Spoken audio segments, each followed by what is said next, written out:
मुसलमानों को डराने के लिए किया गया, ये कॉमनल किया गया। पर आज मुसलमान ही बहुत अच्छे से जानते हैं कि वो जय श्री राम के नारे के बाद डरने वाली कौम नहीं है। वो हमेशा कहती है कि भैया हम अल्लाह से डरने वाले लोग हैं, हमें डर वर कुछ नहीं लगता। आज भी आप मुसलमानों से बोलो तो वो चोड़े में बोल रहे हैं। आप सारी बातें छोड़ दो, उसके अतीक के गाँव के मुसलमान चोड़े में बोल रहे हैं कि अतीक को गलत मार दिया। आप समझो इस बात को, यानी कि उसके अंदर कुछ ना कुछ अच्छाई भी तो होगी, क्योंकि हर आदमी में कुछ अच्छाई होती है और कुछ बुराई होती है। सारे देश के लोग भी धर्म देख के खड़े होते हैं कि ये तुम्हारा मुसलमान मरा तो मुसलमान खड़े होंगे और हिंदू का मरा तो हिंदू खड़े होंगे। जब उमेश पाल मरा, आज मैं सारे मुसलमान कम्युनिटी से पूछता हूँ, आप लोगों ने विरोध किया? नहीं किया। अगर उस समय वो मुसलमान कम्युनिटी सड़कों पे उतरती कि हमारा लॉ एंड ऑर्डर कहाँ है, एक आदमी को दिन दहाड़े मार दिया गया, यूपी की आम जनता सड़कों पे उतरती तो ये आपको देखने को ना मिलता। पर उस समय उमेश पाल मरा, वो हिंदू था तो मुसलमान चुप थे, और आज अतीक मरा तो आज हिंदू चुप है। आज जब तक हमारे देश में आतंकियों में, गुंडों में, बदमाशों में भी धर्म देख के तुम उनका समर्थन करोगे तो आप आज कल आपका नंबर, कल हमारा नंबर। ये गला फाड़ फाड़ के बोल रहे देश संविधान से चलेगा, देश में कानून है, देश में लॉ एंड ऑर्डर है। ये वही लोग हैं तो 100 रुपए जेब में रख के चलते हैं, पुलिस वाला पकड़ ले तो चलान से बचने के लिए 100 रुपए जेब में डालते हैं। जब आप संविधान की धज्जियां उड़ाओगे तो आप गुंडे बदमाशों से उम्मीद करोगे कि वो संविधान के तहत काम करेंगे। अतीक को लेकर कोहराम मचा हुआ है, कैसे देखते हैं इस पूरे प्रकरण को? देखिए, आज अतीक के मुद्दे पे हम एक ही बात कहना चाहते हैं, अगर 2 शब्दों में सुनना चाहो, गुंडों को गुंडों ने मारा और गुंडों ने मरवाया। बस ये छोटी सी बात के अंदर सारा फलसफा छिपा हुआ है। लोकतंत्र की भी तो हत्या हुई ना इसमें। देखिए, आज लोकतंत्र की हत्या हुई, आप इसका हम कहते हैं कि आज हमारे देश संविधान से चलना चाहिए, हम संविधान के साथ हैं, पर गुंडों पे, हथियारों का किस पे रोक है? आज अगर आज छोटी सी बात, अगर उसका इनकाउंटर होता तो सवाल बहुत बड़ा हो सकता था। पर आज अगर हथियारों ने मारा है तो पहला संविधान का नियम क्या कहता है कि जो अपराधी उनको पकड़ा जाना चाहिए। पुलिस ने भगाया तो नहीं, अगर पुलिस भगा देती तो हम ये मानते हैं भैया लोकतंत्र के अगेंस्ट काम हुआ। भैया अगर आज किसी को करना चाहिए तो पुलिस ने क्या करा? पुलिस ने तुरंत पकड़ा या नहीं पकड़ा? पकड़ा। दूसरा काम क्या होना चाहिए कि पुलिस ने पकड़ने के बाद उनको हिरासत में भेजा चाहिए, आज वो भी संविधान के तहत हुआ। तीसरा, जब योगी सरकार पे सवाल उठे कि तुम्हारे वहां के बंदे क्या कर रहे थे, उन्होंने गोली क्यों नहीं चलाई, तो ये बात योगी सरकार को भी हजम आई और उन्होंने उसके बाद उनको क्या किया? सस्पेंड किया। तो हर चीज तो संविधान के हिसाब से हो रही है। अब हत्यारा वहां पे कौन आगे किसको मार दे, ये बात तो जांच का विषय है कि वो वहां पे कैसे पहुंचे, उसमें कौन सा पुलिस वाला इन्वॉल्व था। क्योंकि आज पत्रकार बनकर वो गए तो आज ये क्या, किसी ना किसी ने तो उनको ये भेज दिया होगा। 2 दिन पहले वो वहां पे आके बस गए हैं, यूपी के किसी जगह में रह रहे हैं, तो ये षड्यंत्र जो रचा गया, ये षड्यंत्र करता कौन था, ये जांच का विषय है। लेकिन दिन में हिफाजत कर रहे थे अतीक की 150 पुलिसकर्मी और रात को कर रहे थे 15। मैं आपसे यही कैसे देखते हैं? मैं क्या कहना चाह रहा हूँ, कोई ना कोई पुलिस वाला मिला हुआ है ना। मैं आपसे यही तो कहना चाह रहा हूँ। पर आप ये कहो कि पूरा प्रशासन मिला हुआ है, तो ये एक जांच का विषय है। जब तक जांच नहीं होगी हम ये कह नहीं सकते। और एक बात छोटी सी याद रखना, अतीक मरा, आज गुंडे बदमाश की जो मौत होती है, हमारे पिताजी भी कहा करते थे और हम ये देखते आए हैं, इतनी फिल्में बनी हैं, शूट आउट पर डाला, हमने फिल्म देखी, आप समझो इस बात को, जॉन इब्राहिम की। उसके बाद हमने ये फिल्म भी देखी कि सबका बदला लेगा रे तेरा फैजल। उस फिल्म में भी क्या हुआ? कत्लेआम ही हुआ, 24 घंटे साथ ढाएं ढाएं ढाएं ढाएं ढाएं। तो ये फिल्में जो होती हैं ये सच्चाई दिखाती हैं। आज गैंगवार था, अगर आप इस चीज को देखो, अतीक की मौत को कैसे देखता हूँ, तो ये 2 राजनीतिक पार्टियों के बीच में गैंगवार था जो बहुत पुराना था, जिसमें सत्ताधारी गैंगवार हमेशा भारी पड़ेगा, ये बात आप याद रखिए। लेकिन इसे कैसे देखते हैं कि इस हत्या के बाद जय श्री राम के नारे लगे, पूरा ये कॉमनल बनाने की कोशिश, मुसलमानों को डराने के लिए किया गया, ये कॉमनल किया गया। पर आज मुसलमान ही बहुत अच्छे से जानते हैं कि वो जय श्री राम के नारे के बाद डरने वाली कौम नहीं है। वो हमेशा कहती है कि भैया हम अल्लाह से डरने वाले लोग हैं, हमें डर वर कुछ नहीं लगता। आज भी आप मुसलमानों से बोलो तो वो चोड़े में बोल रहे हैं। आप सारी बातें छोड़ दो, उसके अतीक के गाँव के मुसलमान चोड़े में बोल रहे हैं कि अतीक को गलत मार दिया। आप समझो इस बात को, यानी कि उसके अंदर कुछ ना कुछ अच्छाई भी तो होगी, क्योंकि हर आदमी में कुछ अच्छाई होती है और कुछ बुराई होती है। आज फुल्लन देवी, आप समझो, उस गांव के लिए दहशत थी, जिन 40 ठाकुरों को लाइन में रख के गोली मारी, पर वो फुल्लन देवी उन औरतों के लिए जो एनजीओ के माध्यम से मदद करती थी, उनके लिए भगवान बन चुकी थी। आप समझो,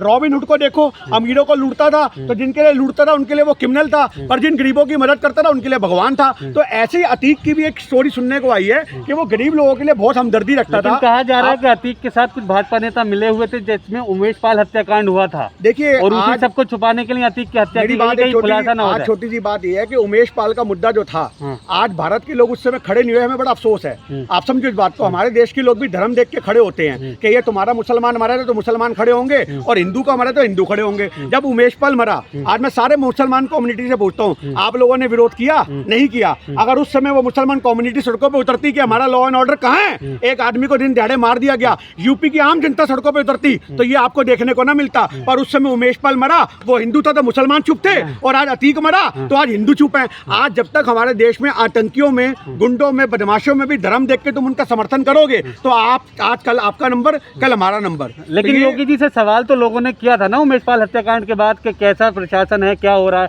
तभी उन्होंने कहा कि मिट्टी में मिला देंगे इस तरीके की एक छोटी सी बात समझिए, उमेश पाल भाजपा का नेता था, आज योगी सरकार कैसे मान लेगी? 2022 के अंदर, आप बहुत से लोगों को पता नहीं है, 2022 के अंदर जो चुनाव थे उन चुनावों में विधानसभा के अंदर उमेश पाल ने समाजवादी पार्टी छोड़ करके इनका दामन थाम लिया था। तो योगी सरकार को यह गवारा नहीं हुआ कि हमारे आदमी को तुम मार जाओगे और 2 पुलिस वालों को भी मार जाओगे, तुम्हें कैसे बख्शा जाएगा? मैं आपको एक बार फिर बता दूं, मुझे जहां तक पर्सनली लगता है ये बहुत बड़ा षड्यंत्र था उमेश पाल को मरवाना, उमेश पाल के केस में अतीक को अंदर बंद करना, उसको उम्र कैद देना और उसके बाद उसके बेटे का इनकाउंटर और उसके बाद इसकी हत्या, ये पूरी साजिश है। अगर आप ये समझो तो उमेश पाल कांड के अंदर भी हो सकता है कि कोई ना कोई बंदे ऐसे होंगे जिन्होंने क्ल्यू दिया होगा उनको कि भैया ये लोग यहाँ पर जा रहे हैं। तो ये पूरा प्रशासन जो चल रहा है ये राजनीतिक प्रतिद्वंदियों की आपस की लड़ाई है, ये आम जनता इसमें पिस रही है। तो आज भारत के लोगों से एक ही सवाल है, अगर आप उमेश पाल के साथ खड़े थे तो आपको अतीक के साथ खड़े होने का हक है। अगर आप लॉ एंड ऑर्डर पे सवाल उठा रहे हो तो आप समझो आज भारत के लोग ही से एक सवाल है कि आपको जब थाने में बिठा लिया जाता है तो आपकी सिफारिश वहां पे काम नहीं आती, तो आप भी नोटों का इस्तेमाल करते हो। जो लोग ये गला फाड़ फाड़ के बोल रहे देश संविधान से चलेगा, देश में कानून है, देश में लॉ एंड ऑर्डर है, ये वही लोग हैं जो 100 रुपए जेब में रख के चलते हैं, पुलिस वाला पकड़ ले तो चलान से बचने के लिए 100 रुपए जेब में डालते हैं। जब आप संविधान की धज्जियां उड़ाओगे तो आप गुंडे बदमाशों से उम्मीद करोगे कि वो संविधान के तहत काम करेंगे। लेकिन अतीक को मरने पे मसला नहीं, अतीक को मारने वालों पे मसला है कि गलत तरीके, गलत लोगों ने मारा। देखिए आज प्रशासन मारता, पुलिस मारती, आज एक छोटी सी बात को आप याद रखना, आप अतीक की हिस्ट्री पढ़ना, 10 साल तक जज उस पर फैसला नहीं सुना सके। आज जजों की कलम कांपती थी, जजों ने उसके फैसले के लिए, तो बहुत सारे लोग हैं। मैं क्या कहना चाह रहा हूँ, आज जज, यही तो बाहुबली का वो होता है पूरा का पूरा। तो बहुत सारे लोग जब हमारे देश में आज बाहुबली जेलों से बैठ के साम्राज्य चलाएंगे तो अंत तो ऐसा होगा ना। में बैठ के भी तो साम्राज्य चल रहे हैं, ये भी तो आप देख रहे हैं। आज हमने कब मना करा, हम कहते रहे जिनकी सत्ता है उन्होंने ये सब कुछ करवा दिया, जब इनकी सत्ता आएगी बदल करके तो ये कुछ करवाएंगे। ये तो गैंगवार है, हम तो कह रहे हैं आपको। आज 2 गैंगवार फिल्मों में देखते हैं ना, उसने उसका बंदा मारा, उसने उसका बंदा मारा, ये तो गैंगवार का। इसमें लोकतंत्र और संविधान का तो दम निकल रहा है। देखिए लोकतंत्र और संविधान को मजबूत करो ना, क्यों नहीं करते? उससे सिर्फ एक किताब और संविधान, सुन लो, आज संविधान को आप एक किताब बना के रख के बैठे हुए हो, संविधान को चलाने वाले हाथ गलत हैं। ये तो हम नहीं कहते, बाबा साहब कह के गए हैं कि भैया जो मैं किताब लिख रहा हूँ और अगर इसको चलाने वाले हाथ गलत होंगे तो आप समझो क्या क्या होगा देखने को। आज हमारे देश में संविधान चलाने वाले लोग तानाशाही का जो इंतजाम है वो ज्यादा कर रहे हैं, आप समझो इस बात को। जी संविधान को क्या स्कूल के सिलेबस में शामिल किया जाना चाहिए? देखिए आज एक छोटी सी बात है, जो आर्ट्स पढ़ने वाले बच्चे हैं वो जरूर पढ़ते हैं। संविधान की नॉलेज तो आपको पता होना चाहिए कि हमारी सिविक्स की जो किताब होती है उसमें 6ठी से लग जाती है, 6ठी से बच्चों को मिलता है। पर आज स्कूल वालों को चाहिए कि उनके लिए स्पेशल लेक्चर तैयार करे जाएं, स्पेशल सही तरीके से बोर्ड लगा करके उनको अच्छे तरीके से संविधान की जानकारी दी जाए, बच्चों को पता हो। आज 12वीं पास बच्चे को ये नहीं पता होता राष्ट्रपति का कार्यकाल कितना है, उसका चुनाव कैसे होता है। आज भारत के लोगों का गली गली सर्वे कर लो, वो ये सोचते हैं कि राष्ट्रपति भी चुना जाता है, आज उसमें प्रधानमंत्री भी चुना जाता है, जबकि हम लोग MP चुनते हैं, प्रधानमंत्री नहीं चुनते। हम लोग एक MLA चुनते हैं, हम लोग मुख्यमंत्री नहीं चुनते। पर लोगों को पता ही नहीं है। जब भारत के लोगों को यही पार्षद में और वो ये कहते गली अब तो उनको समझाना ये पार्षद के हैं, अच्छा कौन से हो ये समझो। तो आज हमारे को जब तक नहीं होगी, बट हम एक ही हैं का होता है, नेचुरल आदमी को नहीं करना चाहिए।